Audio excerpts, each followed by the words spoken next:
எங்கள் இசையரசர் டிஎம்எஸ் அவர்கள் பொன்விழா கடந்து பவள விழா நெருங்கும் காலத்தில் வாழ்ந்து கொண்டிருக்கின்றார். அவருக்கு பல சோதனைகள் வந்தன. அவர் உடலுக்கு சோதனை வந்தது, உள்ளத்துக்கு சோதனை வந்தது. என்றாலும் கூட மீண்டும் மீண்டும் மார்க்கண்டேயராக அவர் எழுந்து இந்த இசைப்பணியை ஆற்றி வருகின்றார். அவரை இத்தனை 1000 மைல்கள் கடந்து அழைத்து வந்திருக்கின்றோமே, அவரை சிரமப்படுத்தக்கூடாது, கொஞ்சம் அவருக்கு ஓய்வு கொடுத்து அவர் முன்னிலையில் இந்த பாடல்கள் ஒலிக்க, அவருடைய பிள்ளைகள் பாட, எங்கள் இசையரசி பாட அவரும் சேர்ந்து ரசிக்க வேண்டும் என்று விரும்பினாலும் கூட அந்த மார்க்கண்டேயர் இல்லை.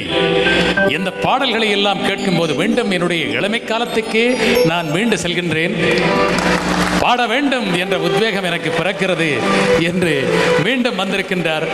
ஆகவே வசந்த மாளிகை என்ற திரைப்படத்தில் அவருக்கு புகழ் தேடி தந்த ஜோடிக்குரல் பாடல் மயக்கம் என்ன, இந்த மௌனம் என்ன, மணி மாளிகை தான் கண்ணே. பாடுவோர் பாடினால் ஆடத் தோன்றும்.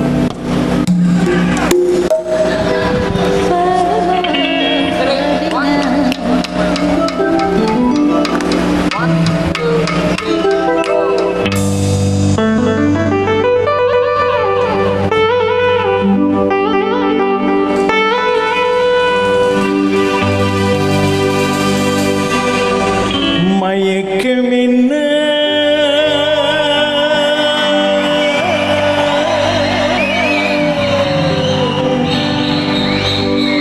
இந்த மௌனம் என்ன, மணி மாளிகை தான் கண்ணே.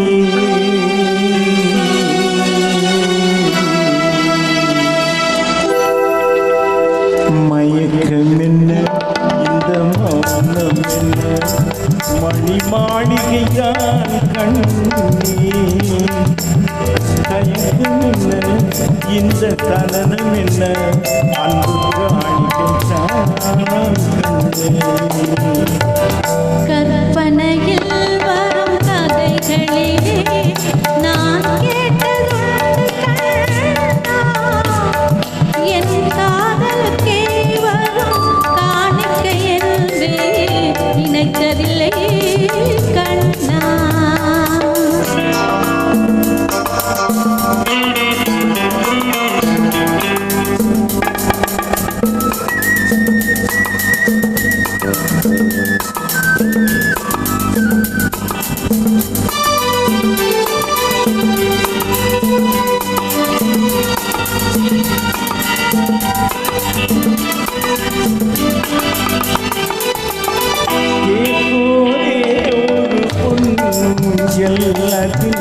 தேவதை போலே நீயாட,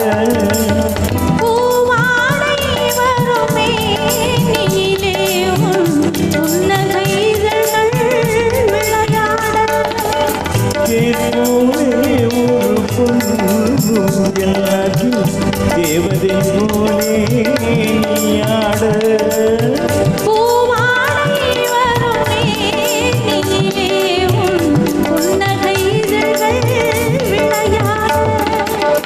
காக்காதம் என திரிந்த கூந்தல் கண்ணத்தின் மீதே கோலமிட, கைவளையும் மைவிழியும் கட்டி அணைத்து கவி பாட.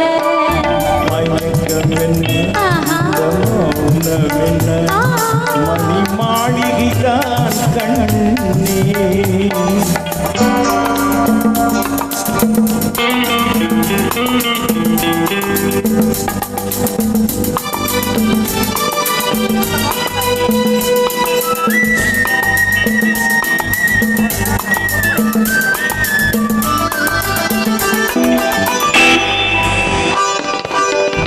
அன்னத்தை தொட்ட கைகளினால் மது கிண்ணத்தை இனி நான் தொடமாட்டேன். கன்னத்தில் இருக்கும் கிண்ணத்தை எடுத்து மது வருடாமல் விடமாட்டேன். உன்னை அல்லால் ஒரு பெண்ணை இனி நான் உள்ளத்தினாலும் தொடமா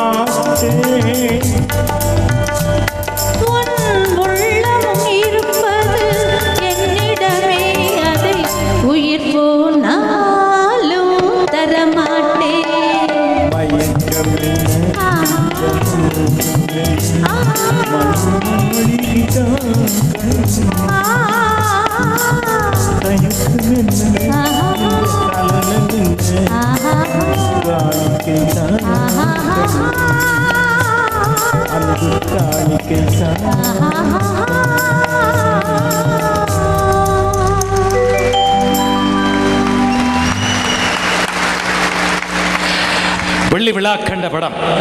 இந்த பாடலை அவர்கள் இருவரும் பாடும்போது நீங்கள் ஒன்றை அவதானித்திருக்கலாம்.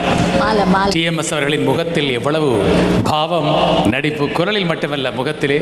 பி சுஷிலா அவர்களும் கூட அந்த பாடலை ரசித்து முகத்திலே ஒரு கதாநாயகி போல்.